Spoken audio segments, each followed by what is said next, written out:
السلام علیکم ورحمۃ اللہ وبرکاتہ۔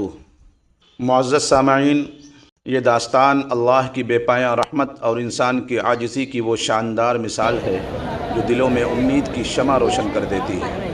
ایک نوجوان جو سالوں تک گناہوں کے اندھیروں میں بھٹکتا رہا، وہ اپنی زندگی کے بدترین گناہوں کا بوجھ اٹھائے نبی کریم صلی اللہ علیہ وسلم کی بارگاہ میں پہنچا۔ اس کی آنکھوں سے ندامت کے آنسو جاری تھے، دل میں خوف خدا لرزا تھا اور زبان پر گناہوں کا اعتراف تھا۔ یہ وہ لمحہ تھا جب بندہ اپنے گناہوں کی سنگینی سے ٹوٹ کر اللہ کی طرف لوٹتا ہے اور اللہ کی رحمت اسے اپنی آغوش میں لے لیتی ہے۔ یہ واقعہ نہ صرف عبرت کا سامان ہے بلکہ توبہ کی طاقت اور اللہ کی مہربانی کی لامحدودیت کو اجاگر کرتا ہے۔ اس دلسوز واقعے کو آخر تک دیکھیں اور اپنی زندگی میں اس سے سبق حاصل کریں۔ تو آئیے واقعے کو شروع کرتے ہیں۔ امام زہری رحمۃ اللہ علیہ نقل کرتے ہیں کہ حضرت عمر رضی اللہ عنہ روتے ہوئے حضور اقدس صلی اللہ علیہ وسلم کی خدمت میں حاضر ہوئے۔ آپ نے وجہ پوچھی تو عرض کیا، یا رسول اللہ، دروازہ پر ایک نوجوان رو رہا ہے جس نے میرا دل جلا دیا ہے۔ فرمایا، عمر، اسے اندر لے آؤ۔ وہ نوجوان روتا ہوا حاضر ہوا۔ حضور صلی اللہ علیہ وسلم نے اس سے رونے کی وجہ پوچھی۔ کہنے لگا، یا رسول اللہ، میرے گناہوں کا ڈھیر مجھے رلا رہا ہے اور مجھے جبار سے ڈر آتا ہے کہ وہ مجھ پر غضبناک ہوگا۔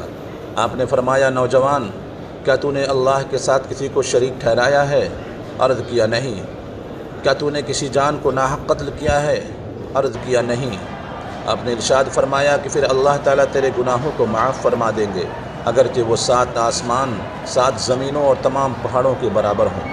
نوجوان بولا، حضور، میرا گناہ 7 آسمانوں، زمینوں اور پہاڑوں سے بھی بڑھا ہوا ہے۔ آپ نے ارشاد فرمایا، تیرا گناہ بڑھا ہے یا کرسی؟ کہنے لگا، میرا گناہ بڑا ہے۔ فرمایا، تیرا گناہ بڑا ہے یا عرش؟ اس نے کہا، میرا گناہ بڑا ہے۔ ارشاد فرمایا، تیرا گناہ بڑا ہے یا تیرا اللہ، یعنی اس کی عفو؟ کہنے لگا، ہاں، البتہ میرا اللہ اور اس کی عفو بہت بڑی ہے۔ بس ارشاد فرمایا کہ گناہ عظیم کو خدا عظیم ہی معاف فرمائے گا جو بہت ہی عفو درگزر کرنے والا ہے۔ پھر فرمایا، ذرا اپنا گناہ تو بتا۔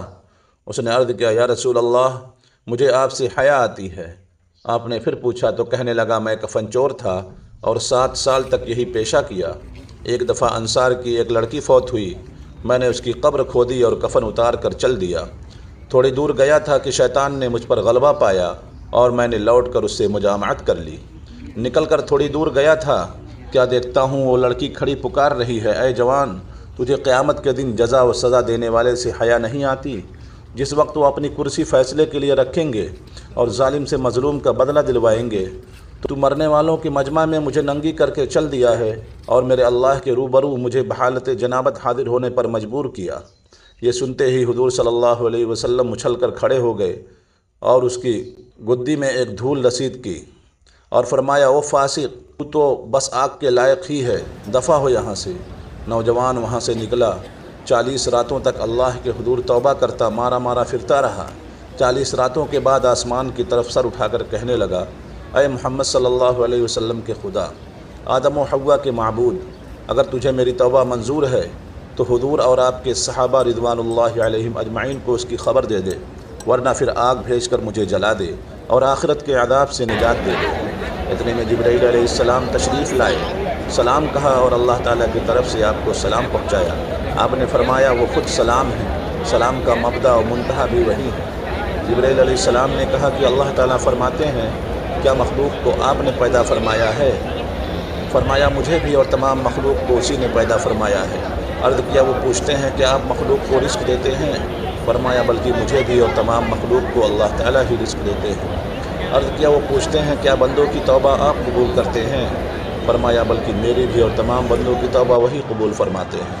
پھر کہا، اللہ تعالیٰ فرماتے ہیں کہ میں نے اپنے بندے کی توبہ قبول کر لی ہے، آپ بھی اس پر نگاہ شفقت فرمائیے۔ حضور صلی اللہ علیہ وسلم نے اس نوجوان کو بلا کر اسے توبہ قبول ہونے کی بشارت سنائی۔ معزز سامعین، فقیر رحمۃ اللہ علیہ فرماتے ہیں کہ عقل مند آدمی کو اس سے سبق لینا چاہیے اور جاننا چاہیے کہ زندہ کے ساتھ زنا کرنا مردہ کے ساتھ زنا کرنے سے زیادہ گناہ ہے۔ اس کی معافی کے لیے حقیقی اور سچی توبہ کرنی چاہیے۔ دیکھیے، نوجوان نے جب سچی توبہ پیش کی تو اللہ تعالیٰ نے اسے معاف فرما دیا، اور یہ بھی ضروری ہے کہ جس حیثیت کا گناہ ہو، توبہ بھی اسی درجے کی ہونی چاہیے۔ اللہ تعالیٰ ہم لوگوں کو صحیح سمجھ عطا فرمائے اور گناہوں سے بچنے والا بنائے۔ اور اللہ کے سامنے توبہ کرنے والا بنائے۔ وآخر دعوانا الحمدللہ رب العالمین۔